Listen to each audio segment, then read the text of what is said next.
Há 135 anos, precisamente em 13 de maio de 1888, a princesa Isabel assinou a Lei Áurea, que pôs fim à escravidão em nosso país. Essa data representa um momento crucial na luta pela liberdade e igualdade de direitos, porém, também nos confronta com os desafios persistentes enfrentados pela população negra em sua busca por equidade e justiça social.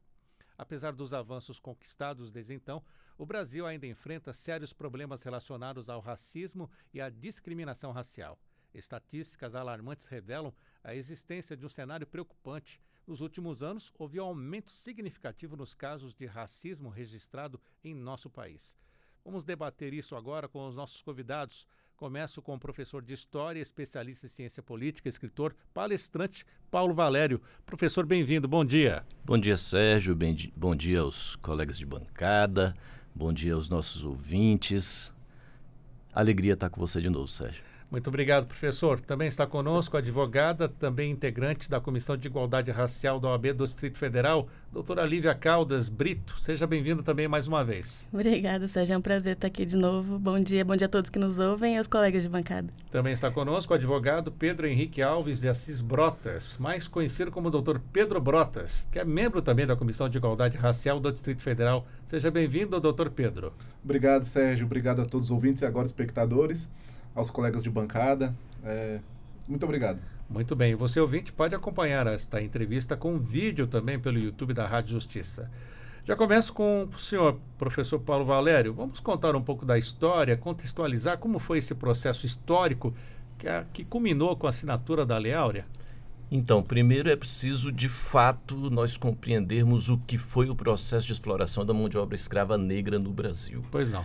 Dos seres humanos que foram sequestrados e roubados do seu território de origem, o continente africano, e vendidos como se coisa fossem em outras terras, contra a vontade deles, o Brasil foi quem mais recebeu os negros sequestrados. 70% de todo o tráfico negreiro aportou no Brasil. Para além disso, o Brasil foi quem durante mais tempo explorou a mão de obra escrava negra. Foram 345 anos de exploração da mão de obra escrava negra. Dito isso, para que a gente possa compreender o tamanho dessa tragédia, porque isso é uma tragédia humanitária, é disso que nós estamos falando, o Brasil tem hoje como cicatriz e como consequência dessa tragédia um racismo que é estrutural. E o fato do conjunto da sociedade até hoje enxergar em uma mulher branca de olhos claros, a princesa Isabel, a figura que em tese deve representar a abolição, é prova desse racismo estrutural. Que primeiro que a lei da abolição, assinada em 13 de maio, é um engodo. 2 artigos, o primeiro dizia, declaro revogada a escravidão negra no Brasil, e o segundo diz, revogam-se todos os atos contrários, ponto. E para onde vai o negro? E o que acontece com aquele que foi sequestrado da sua terra de origem, foi alijado do seu seio familiar, foi trazido na mar e sobreviveu, porque a expectativa de vida de um negro escravo no Brasil era de 15 anos. Dada a quantidade de sofrimento e as condições insalubres, a má alimentação, enfim. O que é feito disso a partir daí? O conjunto da sociedade brasileira, àquela época, não pensou nisso. Foi a lei mais desumana, então, mais curta e mais desumana? Assim como foi desumano todo esse processo. E é por isso que o processo de escravidão, de exploração, da comercialização da mão de obra escrava negra, passa pelo processo de desumanização do negro. Que, pasmem, tinha inclusive o apoio da igreja ao dizer o negro pode ser escravizado porque não tem alma, né? Então, esse conjunto é que fica arraigado na história do Brasil. Se a gente não compreende esse contexto, se a gente não se indigna com isso, se a gente não se revolta, se rebela ao ponto de dizer nós temos que ter vergonha desse passado histórico do Brasil, a gente não combate a escravidão no dia de hoje. Lívia? Eu ia só complementar um ponto que eu acho que, não é nem complementar, acrescentar, exatamente. Que acho que faz parte disso tudo desse contexto todo que o professor está dando aqui para a gente, a invisibilização do próprio povo negro nessa história. Hoje, mais cedo, eu li um artigo do Ministério dos Direitos Humanos sobre o 13 de maio, e falavam que quando a Lei Áurea foi assinada, mais de 90% da população negra já era liberta, por conta de lutas, luta do povo negro, né? Luta para se rebelar contra os senhores, contra as penas, as torturas, né? E se aquilombar também, né? Fugir para os quilombos. Então, acho que o 13 de maio também, essa visão da princesa, né? Da mulher branca de olhos claros como uma princesa, tem também esse quê de você não colocar o negro como protagonista da sua própria história. Professor, quer acrescentar alguma coisa, doutor Pedro? Eu complementando o complemento, exatamente isso. A gente teve nesse movimento pré-Lei Áurea grandes figuras do movimento abolicionista que pouco são citadas, se comparadas à Princesa Isabel. O próprio Luiz Gama, que eu acredito que a doutora vai ter como grande inspiração, assim como eu tenho, que cuidava dessa questão mais legal. Ele atuava no judiciário pela libertação dos escravos.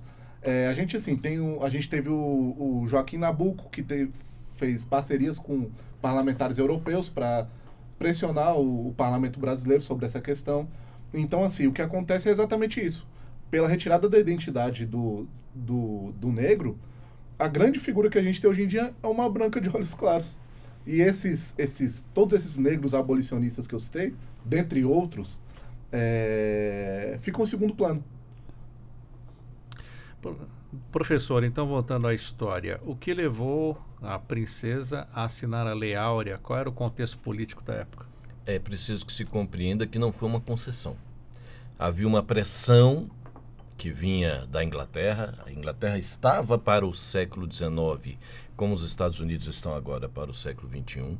O Brasil devia muito e tinha grandes negócios com a Inglaterra, então o Brasil tinha compromissos políticos e econômicos a saldar com os ingleses. Essa pressão vinda da Inglaterra pelo fim da escravidão soma ao conjunto das pressões feitas pelos próprios escravos, né? A revolta dos malês, diversas outras revoltas, as fugas, os quilombos ganhando força e forma. Parte da nossa elite branca que ia estudar na Europa, né? Procurando as melhores escolas, voltavam um pouco com a mentalidade de que o Brasil vai ser a última nação a acabar com a escravidão.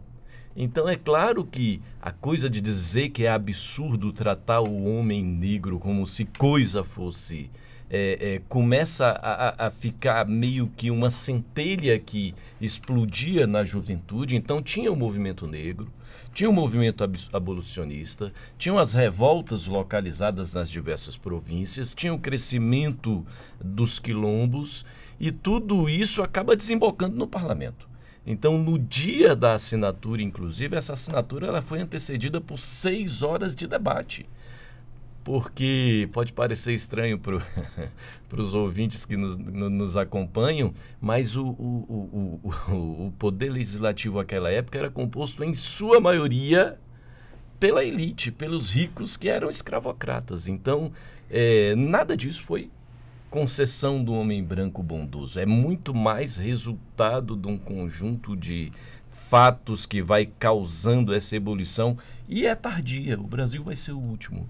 Mas ainda sendo tardia, é resposta a um clamor, primeiro da sociedade e depois do grande capital internacional, que era a Inglaterra, que queria dar cabo já à escravidão pelo menos 50 anos antes. Doutora Lívia? O professor vai poder me corrigir se eu estiver errado, mas recentemente eu estava ouvindo... É engraçado que são coisas que a gente não estuda na escola, né? Justamente por conta dessa perspectiva do povo negro romance, também. Né? Exato. A gente estuda né? Princesa Isabel, a assinatura da Lei Áurea. Claro que depois, mais tarde, a gente aprofunda um pouco mais nesse contexto internacional, mas a gente não escuta... Eu escutei isso recentemente e eu falei, nossa, eu nunca tinha ouvido isso. Que é o fato de que também se temia, naquela época, que o movimento de abolição também se tornasse um movimento de independência do país, como aconteceu no Haiti. É verdade. Então, também foi um acordo feito para que se acabasse com a escravização no Brasil, para tentar pelo menos manter a nossa ligação aí com Portugal enquanto colônia, para não existir uma revolta de independência protagonizada pelos negros escravizados. Era, um contexto, complementando, era um mal menor, assim, do ponto de vista da elite branca local da época, acabar com a escravidão a essa altura do campeonato, perceba, o doutor disse, eram apenas 700 mil escravos remanescentes. Então, é o mal menor. A primeira versão da proposta de abolição, dita pelo doutor Benito Gama, né, que morreu infelizmente antes da assinatura, ele, quando propôs pela primeira vez a abolição, ele propôs um momento de transição em que o negro ex-escravo pudesse ser acolhido pela sociedade. Era previsto inclusive um pagamento de uma compensação financeira mensal que, mal comparando, mas nos moldes do que a gente compreende hoje, que seria um Bolsa Família para o negro alforriado. Tudo isso foi tirado da lei, da malfadada Lei Áurea de 13 de maio. Então, imagina o que é o negro escravo que está na fazenda e alguém bate nele, no ombro dele e diz, assinou, tu está liberado, tu não é mais escravo. Ele vai fazer o quê? Ele vai para onde? Ele vai trabalhar com o quê? Com que ele vai ter o sustento da sua família? E onde ele vai se abrigar? Nada disso foi pensado pelo Estado. Doutor Pedro, alguma colocação? Sim, e como fruto disso foi a marginalização do negro no período pós-abolição. Como o doutor explicou bem, o negro foi simplesmente, o escravo chegou um dia, bateram nas costas dele, usando a mesma expressão, e falou, olha, você não é mais escravo. O que houve? Ele foi para onde? O que ele vai fazer agora? Eles ficaram na rua. A gente tem muitos casos de ex-escravos que, ao viver na rua, tiveram que praticar pequenos furtos. Os guetos começaram a ser montados após esse período. E alguns até mesmo continuaram a trabalhar nas casas dos senhores.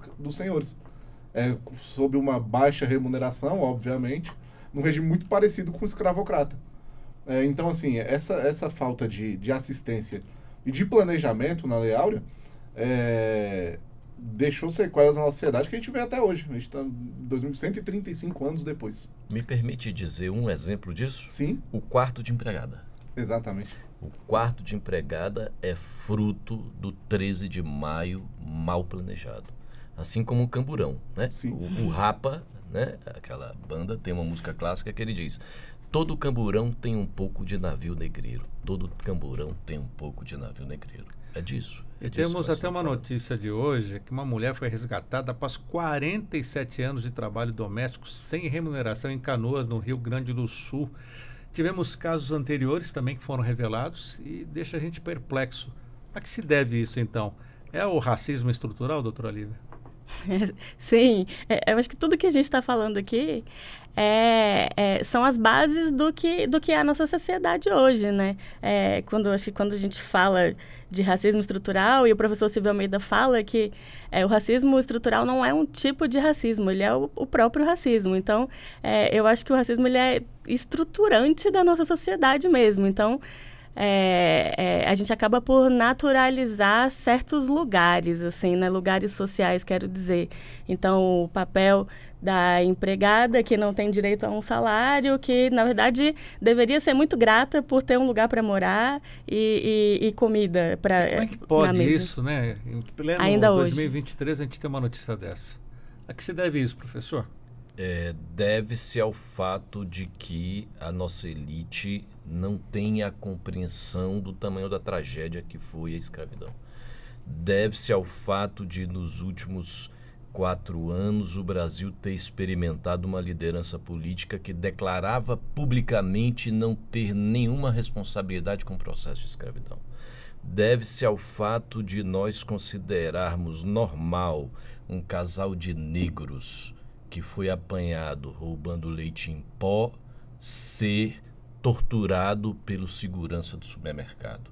Deve-se ao fato de nós considerarmos normal uma jovem branca que desviou R$1 milhão dos colegas de faculdade permanecer solta e a gente considerar isso razoável. deve-se ao fato de nós olharmos o poder legislativo e não identificarmos no plenário lotado de deputados os 52% da população que se declara negro no Brasil.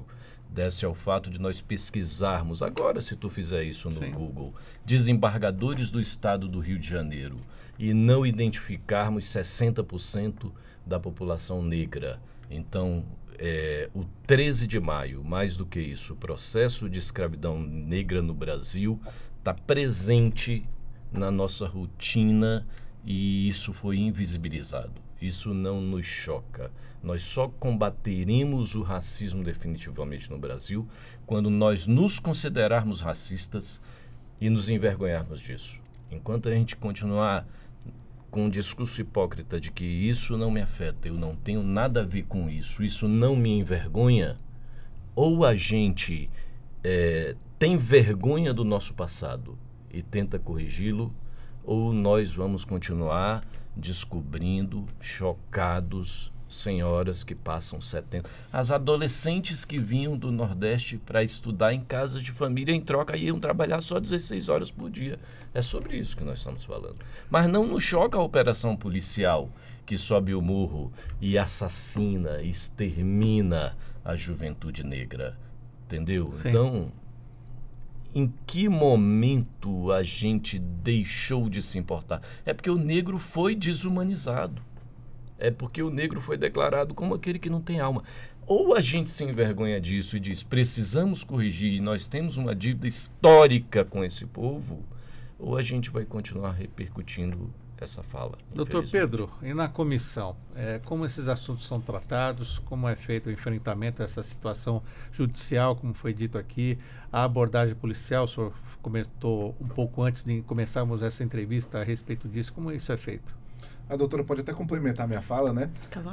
É o seguinte, nesses casos que a gente está tendo, por exemplo, agora de perfilamento racial, como se tem anteriormente, a gente faz, em tese, o acompanhamento, mas a grande área de atuação que a gente está tendo é na conscientização, na divulgação das novas leis, dos casos de grande repercussão, como esse caso da professora que foi vítima de racismo dentro da própria escola.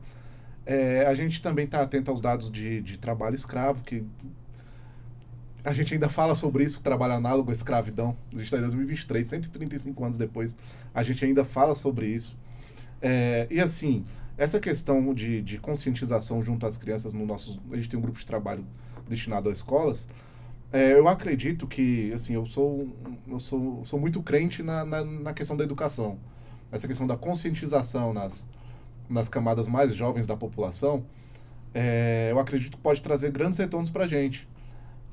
Assim, apesar de eu, na comissão, tá no grupo de pesquisa científica, esse é um dos grupos que eu tenho oportunidade, eu gosto de destacar pela atuação junto aos mais jovens, né? Essa questão educacional. Doutora, pois não, pode complementar também esse trabalho com a comissão? Acho que nós trabalhamos acho que primordialmente pela conscientização, né? E a gente está trabalhando agora, inclusive, pela ampliação desse projeto das escolas, porque realmente acho que é um lugar... eu acho que é onde tudo começa, né? E, na verdade, eu até tive em uma escola recentemente e eu acho que eu fiquei até surpresa com o quanto que eles sabem bastante, na verdade, já. Eles sabem muita coisa. Então, é importante a gente deixar que isso aflore, né? Que a gente esteja presente até para falar das leis. Nós temos uma campanha que reativamos recentemente, mas que fez muito sucesso no passado, que é racismo não é mal entendido, racismo é crime. Que é justamente porque a gente naturaliza o comportamento racista, né? A gente naturaliza que o negro tem um determinado lugar e o branco tem outro, e é assim que é. Então, a gente falar disso para que as pessoas... E eu acho que as pessoas estão entendendo, mais recentemente da nossa história enquanto sociedade, as pessoas estão entendendo que isso não é mais tolerado. E aí, quando eu estou falando das pessoas, estou falando das pessoas negras. Então, denunciando mais. Você vê um aumento dos casos de racismo, acho que também por conta do aumento da expressão do racismo, mas eu acho que também por conta da conscientização. Acho que as pessoas entenderam que isso não é mais tolerável, que isso machuca e que isso é crime. Professor, voltando aqui ao Brasil, a América do Sul, foi o último país, então, a abolir a escravidão? E abolir mal, não é? Por exemplo, para tomar um exemplo concreto... A Argentina foi terrível, né? Mas o primeiro, o fluxo de imigração não foi tão intenso, porque o momento de colonização e o processo colonizador da Argentina pelos espanhóis, de toda essa região que pertencia à Espanha, foi diferente. Eles já tinham o ouro como grande riqueza. No Brasil não tinha nada. Então também é preciso que se diga, a mão de obra escrava negra foi introduzida no Brasil porque a coroa portuguesa precisava arrecadar dinheiro. E a cana-de-açúcar ia demorar para ser lucrativa. Então a venda de um trabalhador de pele negra, que só a coroa tinha, é para acumular capital. A escravidão, sobretudo, o que torna mais cruel é para acumulação de capital. É por isso que o índio não vai poder ser escravizado. Porque se o índio pudesse ser escravizado oficialmente, né? Não, mas se ele pudesse oficialmente ser escravizado, quem ia ganhar? Quem ia comprar o negro da coroa portuguesa? Porque era só entrar no mato e pegar o índio. Não é verdade que o índio não deu certo a escravidão indígena porque o índio não gostava de trabalhar. Então isso pressupõe uma falácia de dizer que o negro, quando chegava aqui, estava doido para trabalhar, o que não é verdade. O negro foi convencido a trabalhar com tortura. Quando chegava uma leva de escravos, um já era escolhido para ser torturado, para servir de exemplo. Isso não foi feito sistematicamente, metodologicamente com o índio, porque tinha muito. A coroa portuguesa precisava de uma mão de obra exclusiva, que só ela podia vender, para acumular capital. Então, o processo de escravidão da mão de obra escrava negra, isso é ainda mais terrível. Ela tem como origem a necessidade de acumular capital pela coroa portuguesa. Eu falei da Argentina porque estive lá há uns 14 anos atrás e reparei que na rua eu encontrei 2 negros. Um era garçom e o outro era um turista. 2 fatores aí, né? Primeiro, o fluxo de entrada de negros na Argentina foi menor do que no Brasil. Eu dei um dado, 70% do tráfico de negros era para o Brasil. 15, 18% ia para os Estados Unidos e só o restante era distribuído no resto da América Espanhola. O segundo dado, aquilo que se tentou fazer no Brasil foi muito bem feito na Argentina. Bem feito para o propósito que tinha, que era de clarear, branqueizar, né, a população. Então, quando vem a escravidão, o que a elite brasileira faz? Ela oferece terra para o imigrante. Por que não oferecer terra para o negro, que está sendo marginalizado? Porque eles queriam clarear a pele, entende? Isso aqui no Brasil. Isso lá na Argentina Brasil. Eles mandaram os negros embora. Na Argentina, quando há a Guerra do Paraguai, o conjunto remanescente de ex-escravos vai ser a linha de frente da guerra. No Brasil também vai ser feito isso, mas no Brasil tinha mais volume. Então, primeiro, quando eles trazem o europeu para clarear a população na Argentina, eles trazem maior volume. O volume de entrada de negros foi menor. E os negros remanescentes vão ser a linha de frente da guerra. Então, gente, é terrível dizer isso, mas a limpeza racial que se pretendia fazer pelo mesmo homem branco que sequestrou originalmente o negro do continente africano, vai ser feita com a guerra e com a introdução do homem branco. Aqui também, né? No Brasil também. Nós tivemos volume, né? Como nós tínhamos mais negros, acho que isso foi... Mas eu acho que isso é o ponto de partida aí do mito da democracia racial que impera até hoje. Que é justamente você trazer... Eu acho que o processo de escravização e de libertação foi tão cruel nesse sentido, que é isso, você libertou, com muitas aspas, aí, os negros, largou eles à própria sorte. Eles foram para os guetos, foram, enfim, sobreviver. Foram criminalizados com a lei da vadiagem e todo o conjunto de leis feitos nesse sentido. E você trouxe uma mão de obra, incentivou a vinda dos italianos, enfim, da mão de obra branca para o Brasil. E eles eram os empregados no lugar dos negros, aqueles que não ficaram cativos nas fazendas, né? Então, começa daí essa tentativa de embranquecimento da população.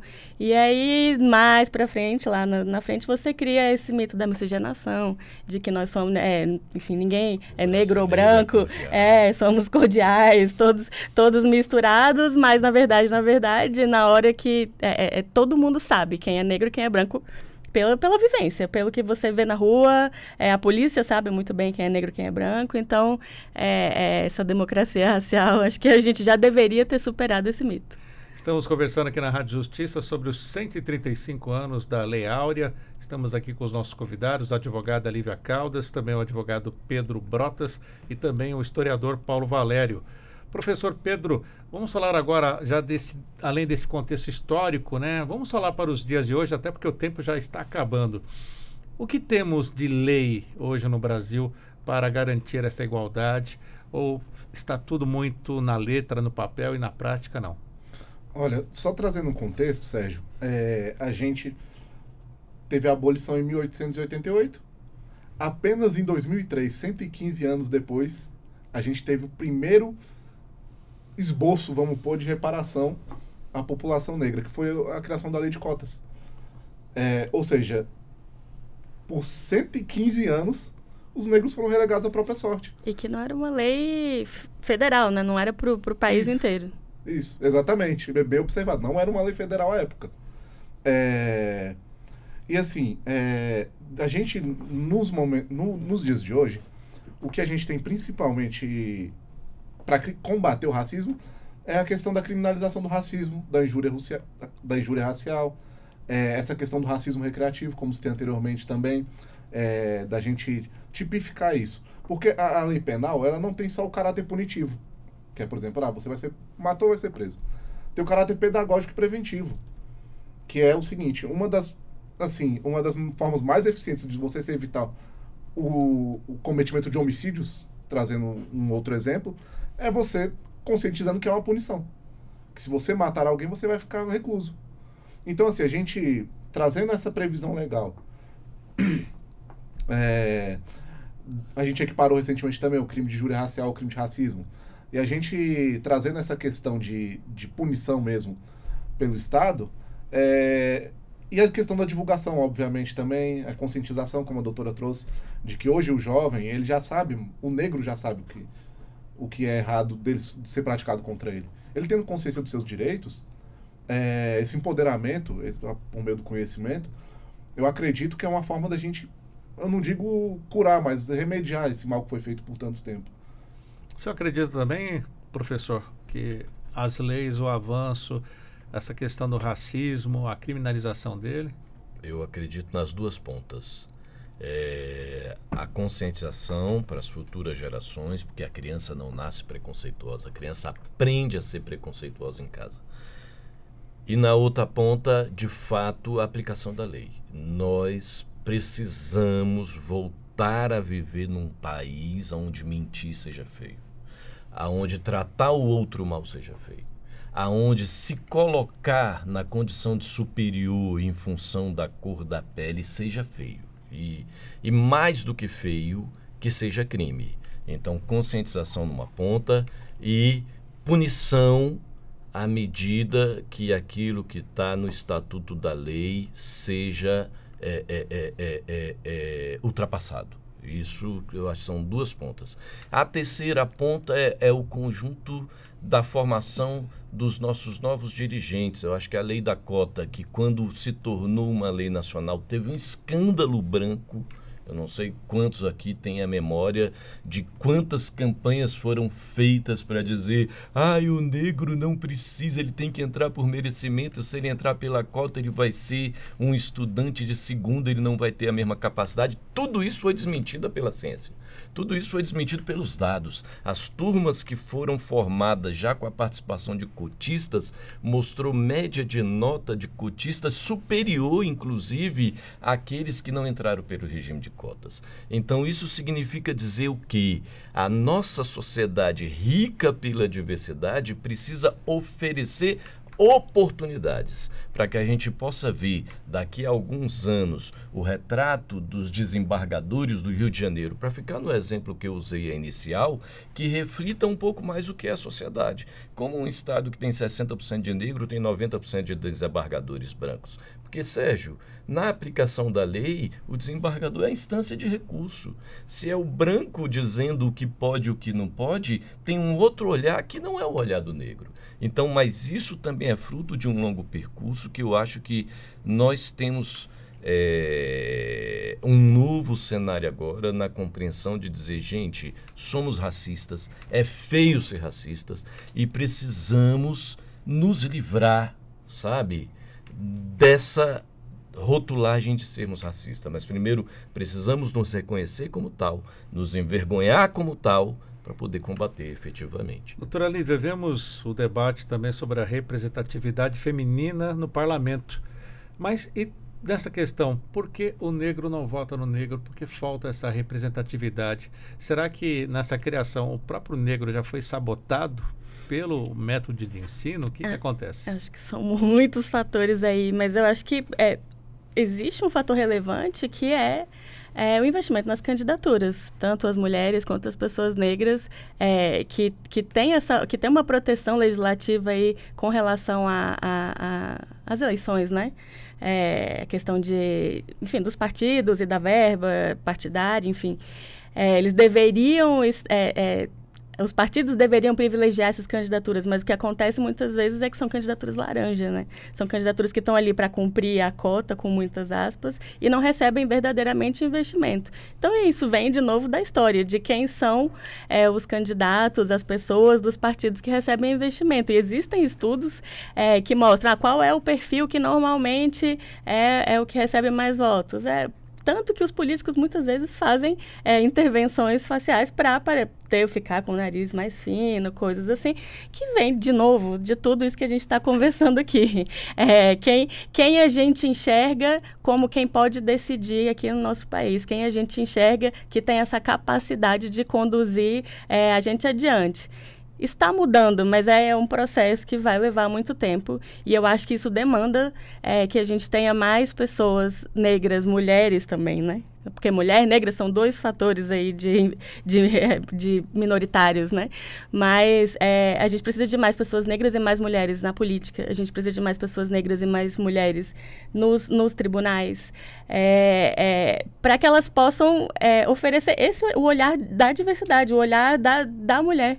Porque nós temos hoje homens brancos fazendo políticas para uma população, enfim, que tem homens brancos também, mas que tem pessoas negras como maioria e mulheres como maioria também.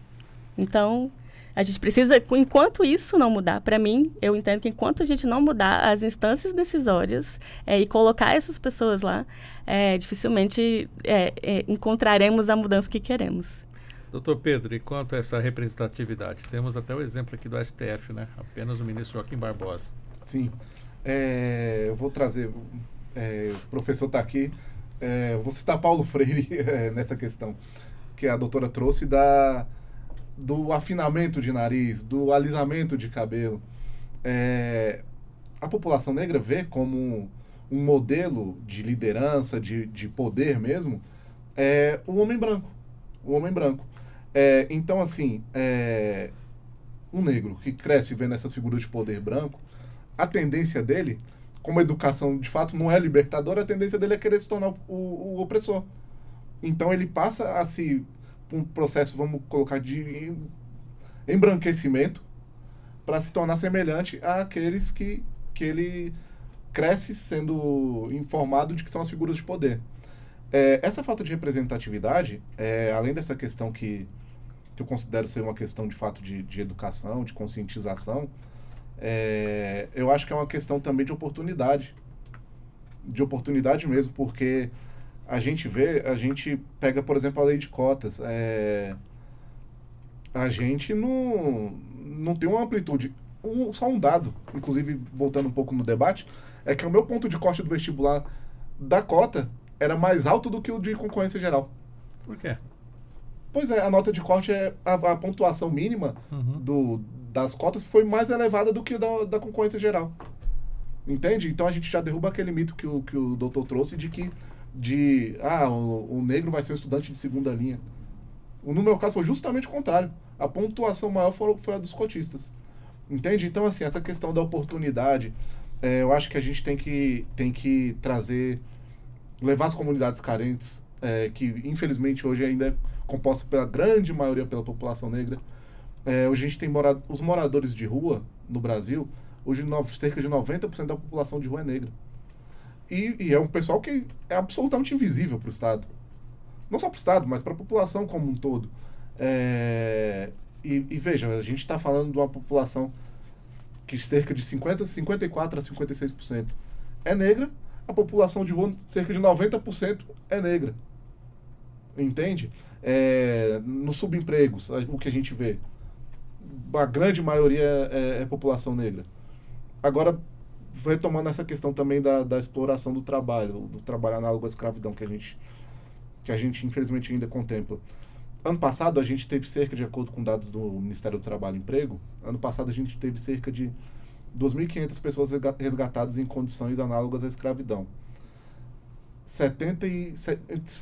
Próximo a 80% eram negros. Entende? Se não me engano, era 76% das pessoas resgatadas nessas condições eram negros. Esse ano, a gente está em maio. A gente já teve 1.257, se não me engano, pessoas resgatadas, só em 2023. E dessas, a porcentagem aumentou de negros. A gente já está a 81% dessa população é negra, desse pessoal resgatado em trabalho análogo à escravidão. Então, assim, além da questão pedagógica, de conscientização, eu acho que a gente tem que alcançar esse pessoal mais esquecido mesmo, mais relegado à própria sorte, como a gente vê hoje em dia. Infelizmente, o nosso tempo está acabando. Já quero agradecer e começar as considerações finais. Começo com o professor de História, especialista em Ciência Política, escritor, palestrante Paulo Valério, amigo de Alessandro Costa também, o nosso colaborador da Rádio Justiça, né, professor? Muito obrigado por estar conosco, as suas considerações finais e a sua mensagem para o futuro nesta questão que envolve o preconceito, derrubar esse preconceito aqui no Brasil.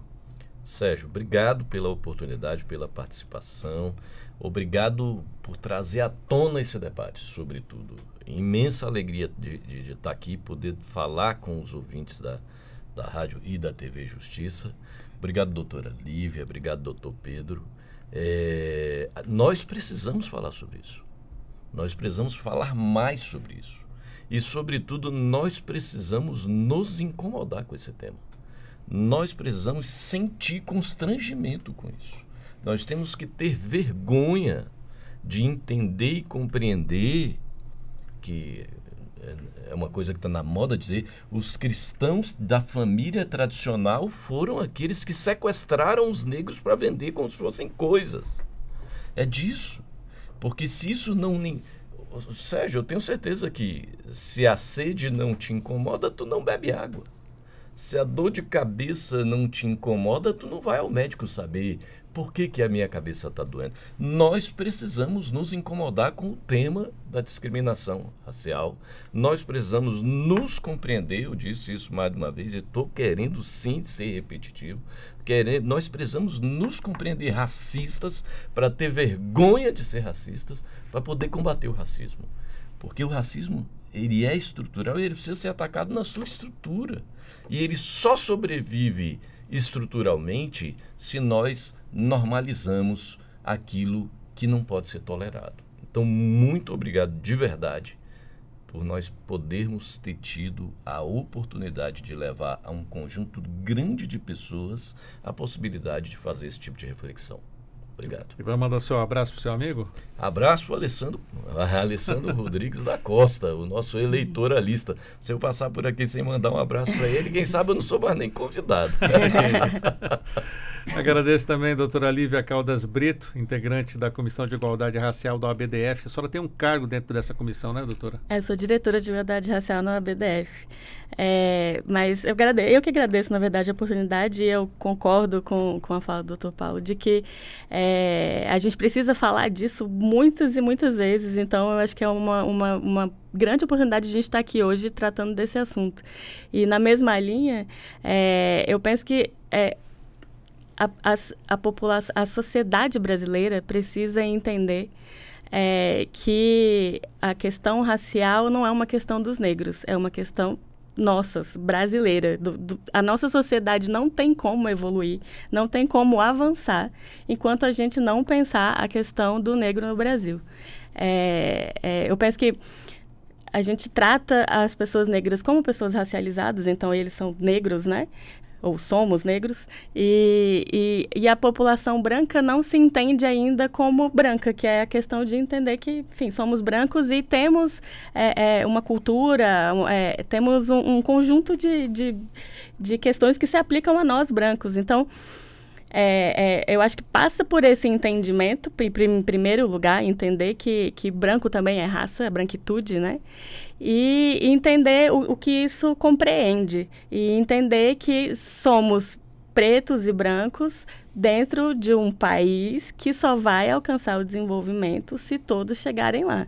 Os brancos, eu acho que também precisam entender que o desenvolvimento da população negra, que foi negado lá atrás, também os ajuda. Então, assim, isso para mim é simples nesse nível de que nós só iremos para frente quando todos forem para frente. Muito obrigado mais uma vez, doutora Lívia. Agradeço também ao advogado Pedro Brotas, membro da Comissão de Igualdade Racial da OAB do Distrito Federal. Doutor Pedro, suas considerações finais e os nossos agradecimentos já.